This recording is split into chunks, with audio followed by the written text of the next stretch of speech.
নমস্কাৰ আপোনালোকক পুনৰবাৰ ইজি টু ষ্টাডি চেনেলৰ অন্য এটা ভিডিঅ'লৈ আপোনালোকক স্বাগতম জনাইছোঁ। আজিৰ এই ভিডিঅ'টিত আপোনালোকৰ মাজলৈ কেইটামান অতি গুৰুত্বপূৰ্ণ কুৱেশ্যন এনচাৰ লৈ আহিছোঁ। আজিৰ ভিডিঅ'টিৰ প্ৰথমটি কুৱেশ্যন হৈছে অসমৰ প্ৰথম চিকিৎসা মহাবিদ্যালয়খনৰ নাম কি? অপশ্যন কেইটিৰ ভিতৰত শুদ্ধ উত্তৰটি হৈছে option number D Dibrugarh medical college. মনত ৰাখিব অসমৰ প্ৰথম চিকিৎসা মহাবিদ্যালয়খনৰ নাম হৈছে ডিব্ৰুগড় মেডিকেল কলেজ। নেক্সট কুৱেশ্যনটিত আছে হস্ততাঁত আৰু বস্ত্ৰ শিল্প বিভাগৰ প্ৰথম সঞ্চালকগৰাকী কোন? হস্ততাঁত আৰু বস্ত্ৰ শিল্প বিভাগৰ প্ৰথম সঞ্চালকগৰাকী কোন? অপশ্যন কেইটিৰ ভিতৰত শুদ্ধ উত্তৰটি হৈছে অপশ্যন নম্বৰ এ ইন্দ্ৰজিৎ গুপ্তা। মনত ৰাখিব হস্ততাঁত আৰু বস্ত্ৰ শিল্প বিভাগৰ প্ৰথম সঞ্চালকগৰাকী হৈছে ইন্দ্ৰজিৎ গুপ্তা। নেক্সট কুৱেশ্যনটিত আছে অসম বস্ত্ৰ শিল্প প্ৰশিক্ষণ প্ৰতিষ্ঠানৰ প্ৰথমগৰাকী অধ্যক্ষৰ নাম কি আছিল? অপশ্যন কেইটিৰ ভিতৰত শুদ্ধ উত্তৰটি হৈছে option number A N M Sundaram. মনত ৰাখিব অসম বস্ত্ৰ প্ৰশিক্ষণ প্ৰতিষ্ঠানৰ প্ৰথমগৰাকী অধ্যক্ষৰ নাম হৈছে এন এম সুন্দৰম। নেক্সট কুৱেশ্যনটিত আছে শিখ ধৰ্ম পবিত্ৰ পুথি আদি গ্ৰন্থ কোনগৰাকী শিখ গুৰুৱে সংকলন কৰিছিল?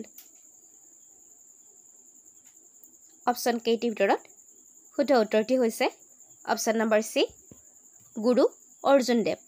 মনত ৰাখিব শিখ ধৰ্মৰ যিখন পবিত্ৰ গ্ৰন্থ আদি গ্ৰন্থ এই গ্ৰন্থখন গুৰু অৰ্জুন দেৱে সংকলন কৰিছিল। নেক্সট কুৱেশ্যনটিত আছে কোন ভাৰতীয় শাসকে সহযোগী মিত্ৰজোঁট ব্যৱস্থা স্বীকাৰ কৰিছিল?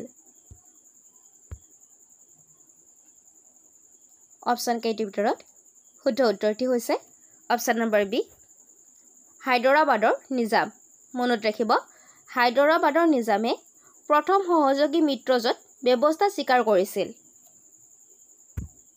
নেক্সট কুৱেশ্যনটিত আছে তলৰ কোনটো কবিতাক প্ৰথম অসমীয়া ৰোমান্টিক কবিতা হিচাপে ধৰা হয়? অৰ্থাৎ তলৰ কোনটো প্ৰথম অসমীয়া ৰোমান্টিক কবিতা? অপশ্যন কেইটিৰ ভিতৰত শুদ্ধ উত্তৰটি হৈছে অপশ্যন নম্বৰ ডি বন কুঁৱৰী। মনত ৰাখিব প্ৰথম অসমীয়া ৰোমান্টিক কবিতাটো হৈছে বন কুঁৱৰী। ইয়াৰ লগতে আপোনালোকে মনত ৰাখিব বন কুঁৱৰীৰ লিখক হৈছে চন্দ্ৰকুমাৰ আগৰৱালা। নেক্সট কুৱেশ্যনটিত আছে 1905 চনৰ অসম এছ'চিয়েশ্যনৰ প্ৰথম সভাৰ উপসভাপতি কোন আছিল? অপশ্যন কেইটিৰ ভিতৰত শুদ্ধ উত্তৰটি হৈছে অপশ্যন নম্বৰ এ জগন্নাথ বৰুৱা। মনত ৰাখিব অসম এছ'চিয়েশ্যনৰ প্ৰথম সভাৰ উপসভাপতি আছিল জগন্নাথ বৰুৱা। ভিডিঅ'টোলৈ আগবঢ়াৰ আগতে আপোনালোকক জনাব বিচাৰিছোঁ যে আমাৰ চেনেলৰ তৰফৰ পৰা বিভিন্ন কম্পেৰিটিভ এক্সামৰ প্ৰিভিয়াছ ইয়াৰৰ কুৱেশ্যন আনচাৰসমূহক লক্ষ্য কৰি লগতে অতি গুৰুত্বপূৰ্ণ কুৱেশ্যন আনচাৰৰ সৈতে আপোনালোকৰ মাজলৈ 10,000তকৈও অধিক কুৱেশ্যন এনচাৰ থকা এখন ই-বুক প্ৰস্তুত কৰা হৈছে আৰু ই সম্পূৰ্ণ অসমীয়া মাধ্যমত। অসম চৰকাৰৰ পৰা মুকলি কৰা 12,600টা তৃতীয় আৰু চতুৰ্থ বৰ্গৰ লিখিত পৰীক্ষাৰ বাবে এই ই-বুকখন খুবেই প্ৰয়োজন হ'ব আৰু আমাৰ বিশ্বাস আছে যে এই ই-বুকখনৰ পৰা ভালেখিনি কুৱেশ্যন এনচাৰ আপোনালোকৰ কমন আহিব। গতিকে যদি আপুনি এই ই-বুকখন ডাউনলোড কৰিব বিচাৰে তেন্তে ইয়াত এটা হোৱাটছএপ নাম্বাৰ দিয়া আছে, তাত আপোনালোকে DM কৰিব আৰু এই ই-বুকখন অতি কম মূল্যত লাভ কৰিব।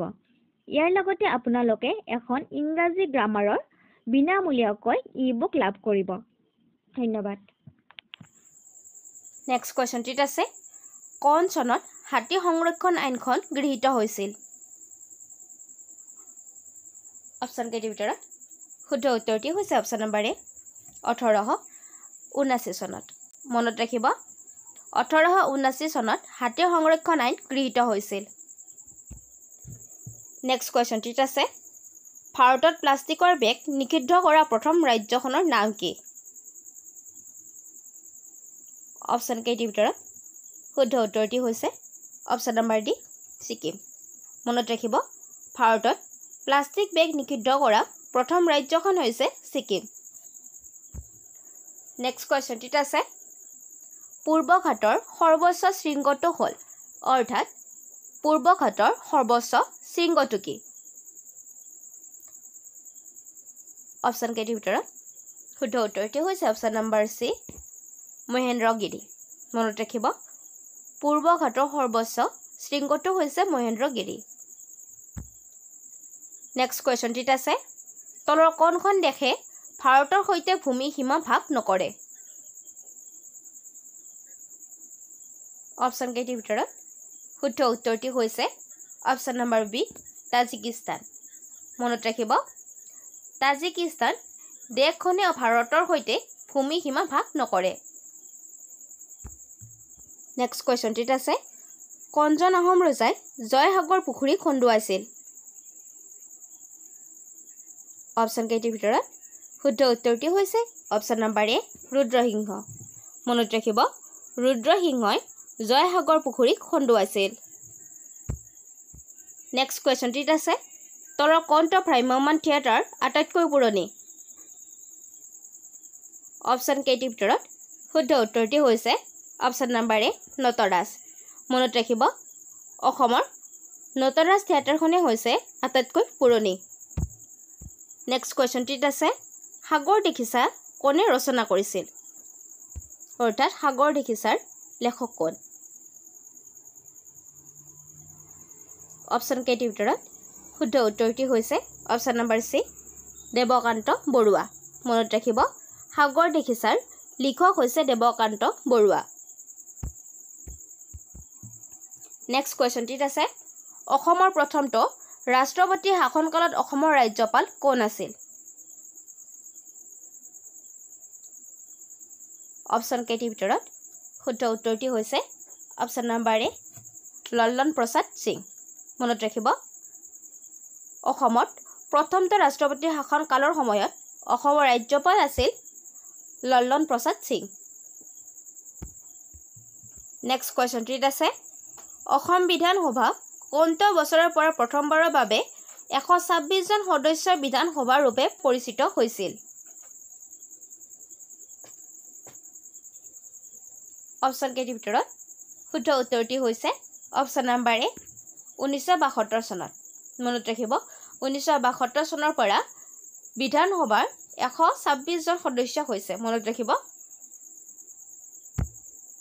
নেক্সট কুৱেশ্যনটিত আছে ভাৰতত প্ৰথম বিদ্যুৎ যোগান ক'ৰ পৰা আৰম্ভ হৈছিল ভাৰতত প্ৰথম বিদ্যুৎ যোগান ক'ৰ পৰা আৰম্ভ হৈছিল